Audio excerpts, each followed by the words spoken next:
Yo-ho! Ahoy! This time I'm briefly examining I Heart Huckabees, a quirky comedy film about existential dread that manages to ask philosophical questions without, necessarily, making you want to become intimately familiar with the inside of a trash compactor. Perhaps.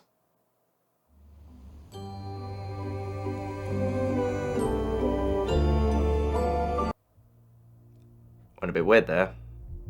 I Heart Huckabees presents a simple story in quite a unique and absurd way.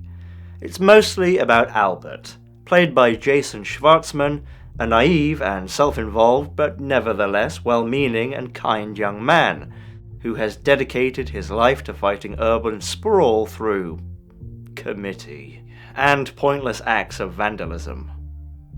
Facing a one-sided battle against the Huckabees Corporation, more or less a stand-in for Walmart, in a battle to save some marsh and woodland from a new mall, Albert wonders if he's doing the right thing, if he can make a difference at all, and what the meaning and point of anything is.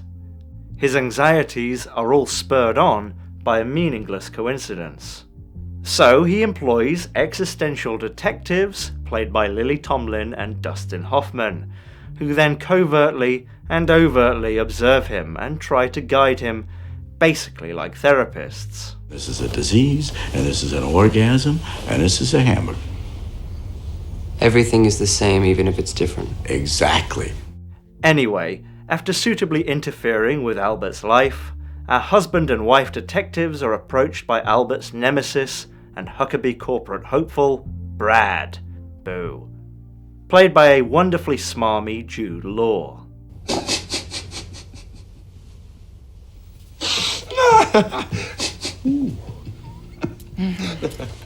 Really, he's trying to get to Albert and undermine his efforts to undermine the efforts of Huckabees. But then the detectives, bullshit artists perhaps, but definitely not stupid, go on to deconstruct Brad's life and the life of his girlfriend and face of Huckabees, Dawn, played by Naomi Watts. How am I not myself? How am I not myself? How am I not myself? How am I not myself? How am I not myself? How am I not myself? At the same time, the existential detectives pair Albert with Tommy, played by Mark Wahlberg, kind of as therapy buddies. Tommy is a firefighter, and it's suggested he was involved in, or at least very affected by 9/11, and has subsequently had some sort of emotional breakdown and become obsessed with petroleum and its effects on the environment and geopolitics. 2. Yeah. Killing Arabs in oil-producing dictatorships Right. where everybody is poor, Yes. that is cruelty and it's inhumane. Eventually, Tommy and Albert, dissatisfied with their existential progress, try to break away from the existential detectives and start to follow the teachings of Catherine Vauban, played by Isabel Huppert.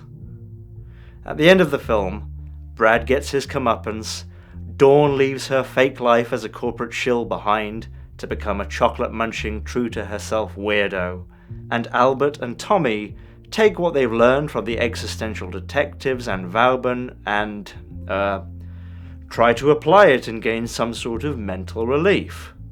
Do it one more time.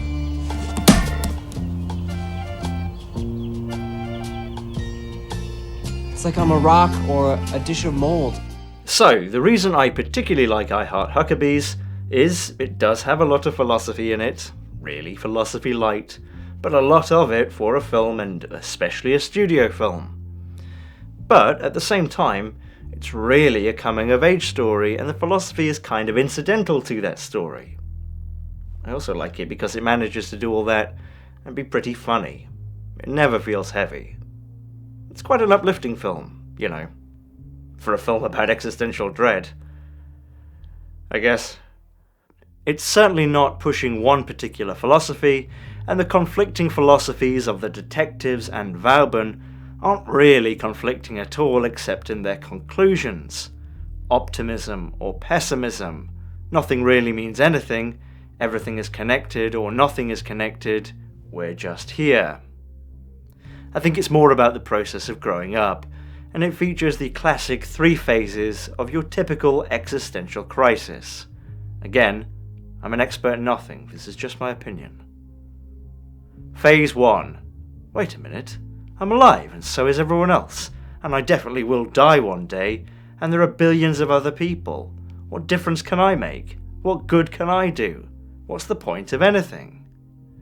Phase 2. There's no intrinsic meaning, no destiny, no karma, no predetermined path or interference from the universe. Bad people do horrible things and get away with it. Good people get shafted. Justice eludes us.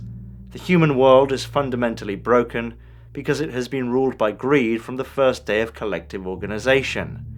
And even with an unbelievable amount of effort, change is slow, if possible at all.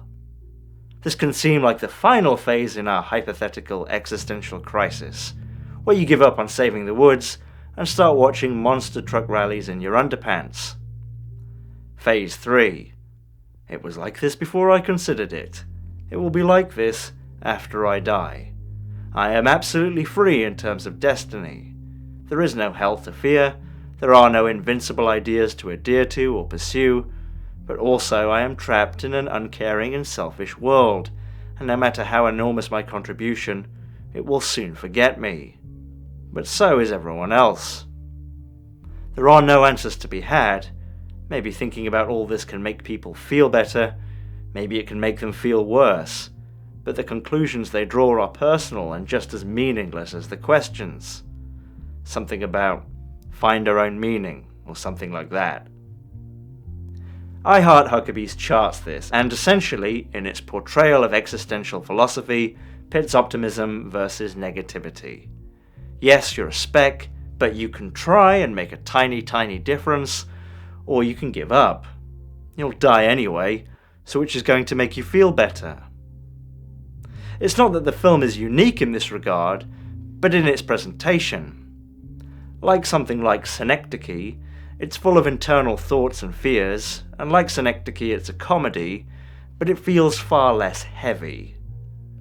Huckabees is part of what I see as a subgenre of studio comedies that mostly had their day from around 2000 to 2008. You might call it the ukulele genre. Think of Arrested Development or something like Juno.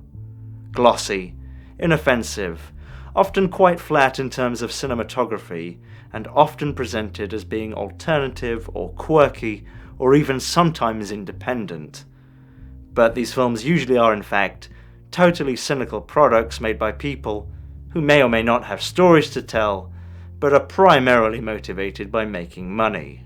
Yes, the money to be made from films is in children and the adults who have to accompany children, and people who like cars and want to watch Fast X, but hipsters have money too. That cynicism is present in Huckabees, I think, although maybe not, maybe I'm just getting old and bitterer.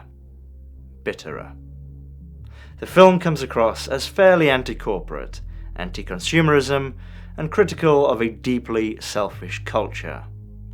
But it was directed and co-written by a jobbing corporate director, David O. Russell, with a history before this film of abusive behaviour on set, and later of allegations of sexual assault on his own family member. Not to labour this point, but if the film really had integrity, it wouldn't have cast certain people, and it would not have been written and directed by Russell. Nevertheless, it's quite a sweet, quite an insightful film, but it really has no focused message beyond existential angst is a thing. Not to say I see this as a bad thing, or that the film is pointless. Probably an inconclusive ending is inevitable when dealing with the big what-if questions, and its inconclusiveness doesn't leave a sour taste. Little girls like you, they have to work in dark factories where they go blind for $1.60 a month just to make mommy her pretty shoes. Daddy is crazy! So, I think it's fair to call I Heart Huckabees a bit of a lightning in a bottle type thing, that succeeds because of the strength of its performances, and because its humour is spot on. It's genuinely funny, to me, a middle-aged select. But I can't help but doubt the sincerity, not of the film so much as its purposes for existing. But wanting films to be made by people who have things to say which avoid featuring popular, violent racists is obviously too big an ask, and for all the piss that's fallen out of Hollywood's ass, this is pretty damn good. Shallow for philosophy, about as deep as it gets for the general audience offerings. It's not like there aren't people, not necessarily into film, who want to see films like this, just they're a minority next to the potential sales of Vroom Boom 2. The chemistry between Dustin Hoffers and Lily Thomas is second to none, and they steal every scene they're in, and both Schwartzman and Wahlberg are very convincing. And luckily, I can separate the art from the artist in this case. Just about. I think. Fucking Marky Mark. And that's it. I think it's worth saying too that I've read quite a lot of philosophy. Nietzsche, Sartre, Teapot Guy, John Lemon. And I get the sense that a lot of what is written actually came to be for the therapeutic benefit of the author. Not that that means that their philosophy isn't valid or anything, but you really can't tell me Nietzsche's primary motivations weren't logic or thinking about God. He was writing so he didn't throw himself off a cliff. Which is fair enough, but I think it's important to kind of keep that in the back of your mind.